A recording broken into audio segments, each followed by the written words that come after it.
পেশি শক্তি দেখিয়ে কেন্দ্র দখল করে হামলার মধ্য দিয়ে ক্ষমতায় আসার কোন পায়তারা করেন, তাহলে আগামী ঐক্যজোট বাংলাদেশের জনগণকে সাথে নিয়ে আপনাদেরকে প্রতিহত করবে।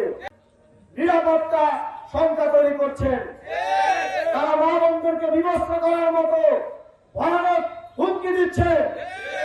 আমরা তাদেরকে হুঁশিয়ারি করে বলে দিতে চাই, আগামী বাংলাদেশে যারাই আমাদের মা বোনদের ইজ্জত আবরুর জন্য হুমকি হিসেবে আবির্ভূত হবে, তাদের হাত ঘুরিয়ে দেওয়া হবে। আমরা দলগুলির ঐক্য বাংলাদেশের জনগণকে সাথে নিয়ে তাদের বিরুদ্ধে প্রতিরোধ গড়ে তুলব। সরকারি বন্ধুগণ, আমরা দেখছি দেশের বিভিন্ন স্থানে নির্বাচনকে কেন্দ্র করে দলের প্রার্থীদের উপর হামলা করা হচ্ছে।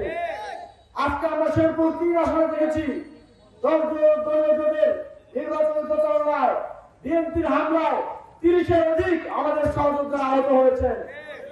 অত্যন্ত সংখ্যার সাথে আমরা অবজার্ভ করছি, সেখানে আমাদের কোন সহযোদ্ধা নিহত হওয়ার মতো পরিস্থিতি তৈরি হয়েছে।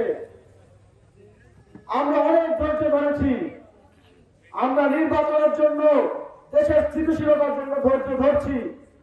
তবে আমরা এবার স্পষ্ট করে বলে দিতে চাই, যদি আপনারা পেশি শক্তি দেখিয়ে কেন্দ্র দখল করে হামলার মধ্য দিয়ে এবারও গত 3 বারের মতো একটি নির্বাচনের মধ্য দিয়ে ক্ষমতায় আসার কোন পায়তারা করেন, তাহলে আগামী ঐক্যজোট বাংলাদেশের জনগণকে সাথে নিয়ে আপনাদেরকে প্রতিহত করবে। আমরা বিগত 3টি নির্বাচনের মতো ভোট চুরি হওয়া, রাতের বেলা সিল মারা, এগুলো দাঁড়িয়ে দাঁড়িয়ে দেখবো না। কেউ যদি এ ধরনের কোন ষড়যন্ত্র করে থাকেন তাহলে সাবধান হয়ে যান। আমরা কিন্তু প্রতিরোধ করে তুলব। আমরা কিন্তু যেখানে ভোটাধিকার প্রয়োগে বাধা আসবে সেখানে লড়াই সংগ্রাম চালিয়ে যাব।